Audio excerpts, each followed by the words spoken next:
Welcome to What You Missed Today from Voice of Emirates, an AI-powered daily news bulletin where we bring you a concise roundup of the top stories we have covered since this morning. From local, Arab and international news to economy, entertainment, sports and lifestyle. I'm the virtual presenter for Voice of Emirates. Now, let's begin with the highlights of what you may have missed today.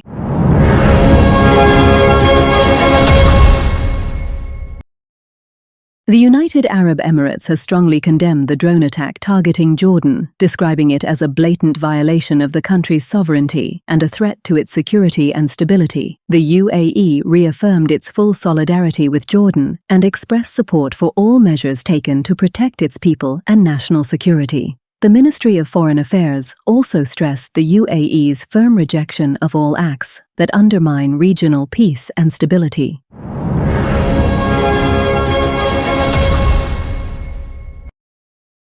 Dubai Islamic Bank has launched the J1 debit card for its current and savings account customers, supporting the expansion of the UAE's national payment card scheme. Developed by Al Etihad Payments, a subsidiary of the Central Bank of the UAE, the card is designed to strengthen payment sovereignty, localize domestic transactions, and enhance the resilience of the country's digital financial infrastructure. The move supports the UAE's vision for a secure and future-ready payments ecosystem.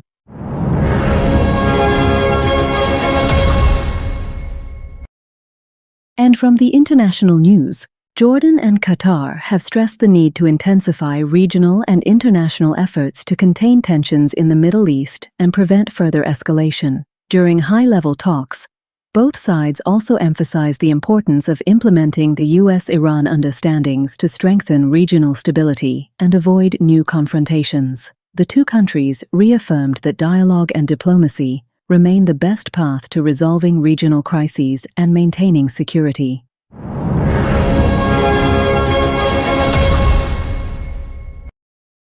The United Nations says the humanitarian toll from the conflict in Lebanon has exceeded 16,000 casualties since fighting escalated in March, including 4,329 deaths and 12,233 injuries. The UN warned of worsening displacement, mounting pressure on the healthcare system, and deteriorating living conditions, while renewing calls for an immediate de-escalation and stronger protection for civilians.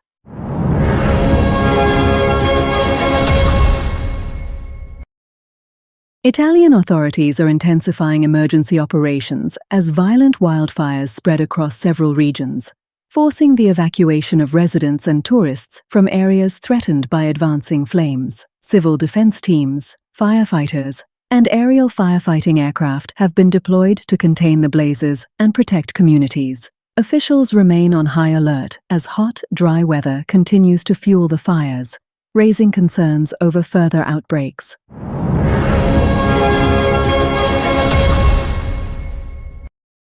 And from the political news, Israel's domestic security agency, Shin Bet, has warned senior officials of possible attempts by Iran and other foreign actors to interfere in the country's 2026 parliamentary elections. According to Israeli media reports, the agency is dedicating significant resources to counter foreign influence campaigns and protect the integrity of the electoral process. Officials describe the threat as one of the country's top national security concerns ahead of the October vote.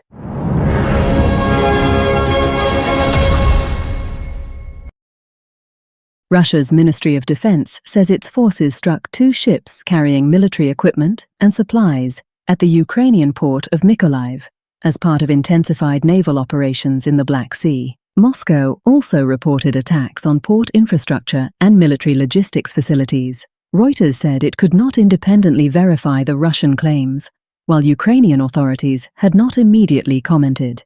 The announcement comes amid escalating maritime operations between the two sides.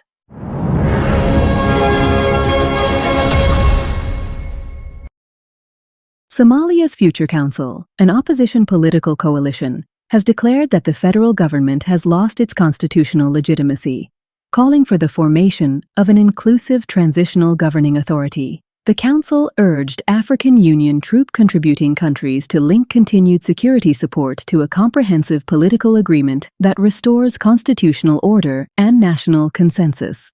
The statement comes as Somalia faces an ongoing political dispute over constitutional reforms and the electoral process.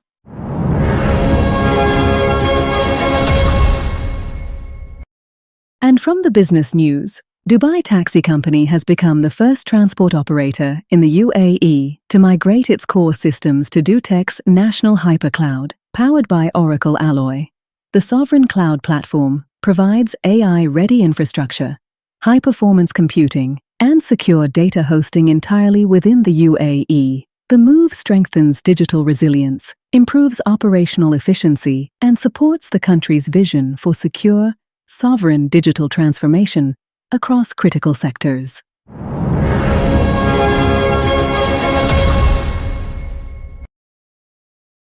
Etihad Airways has strengthened its presence in Africa by signing 3 partnership agreements during July with Fastjet Zimbabwe, Air Peace in Nigeria, and Africa World Airlines in Ghana. The agreements will expand connectivity across the continent through interline and code share services, allowing passengers to travel on a single ticket to dozens of destinations. The move supports Etihad's broader strategy to grow its African network from its Abu Dhabi hub.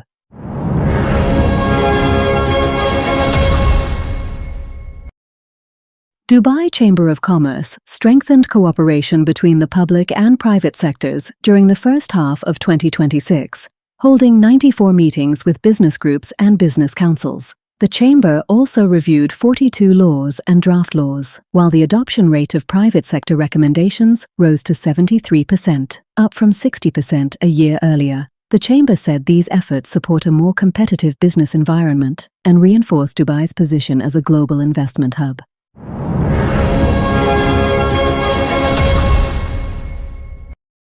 And from the science and technology news, Samsung is reportedly preparing a major overhaul of its smartphone lineup for 2027 under a new 4+4 strategy.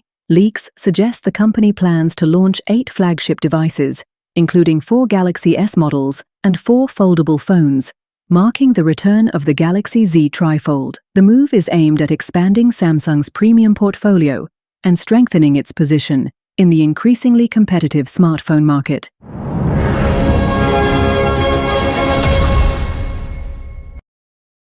Samsung Electronics and Broadcom have announced a strategic partnership worth more than $200 billion through 2030, expanding cooperation in advanced memory chips and semiconductor manufacturing. The agreement includes Samsung supplying high-bandwidth memory for Broadcom's next-generation AI accelerators, alongside production using its 2-nanometer process technology. The deal strengthens Samsung's position in the fast-growing AI semiconductor market.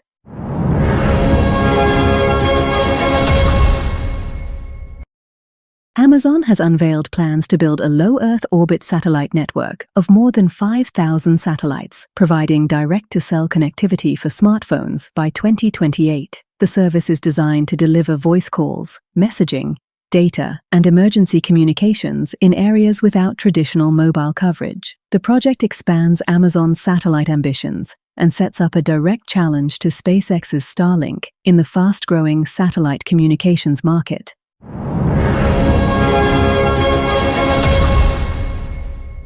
And what you might missed from the art and entertainment news, a French museum is preparing to showcase its first work by renowned artist Marc Chagall after the piece spent nearly 2 decades hidden in a customs warehouse. The 1924 etching, "The Acrobat with the Violin," was confiscated at the French-Swiss border in 2005 before being rediscovered and donated to the Museum of Fine Arts and Archaeology in Besançon. The artwork is expected to go on public display later this year.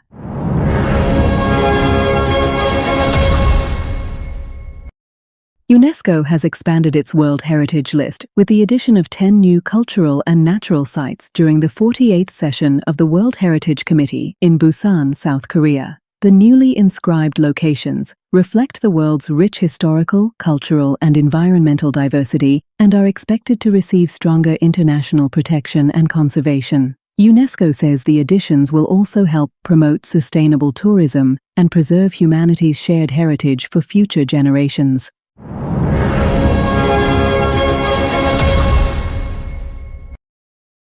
Egyptian singer Angham has teased fans with a preview of her upcoming song, Di Ruhi, the first release from her summer 2026 album.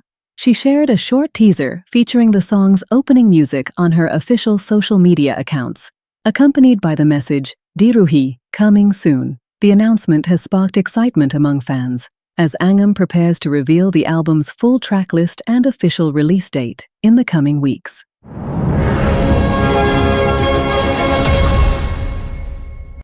We conclude our roundup with the top sports news stories you might have missed. Former Juventus coach Thiago Motta is reportedly close to becoming the new head coach of the Italy national team after negotiations with Andrea Pirlo stalled. Italian media say the Football Federation sees Motta as a modern coach capable of leading the Azzurri's rebuilding process following recent disappointments. Talks are said to be progressing, although no official appointment has yet been announced.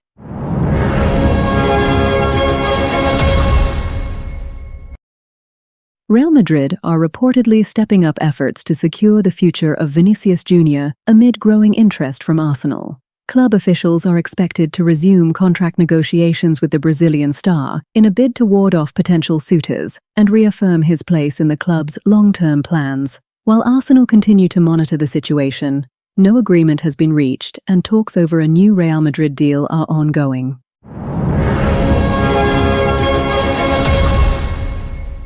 That was your roundup of what you may have missed today from Voice of Emirates.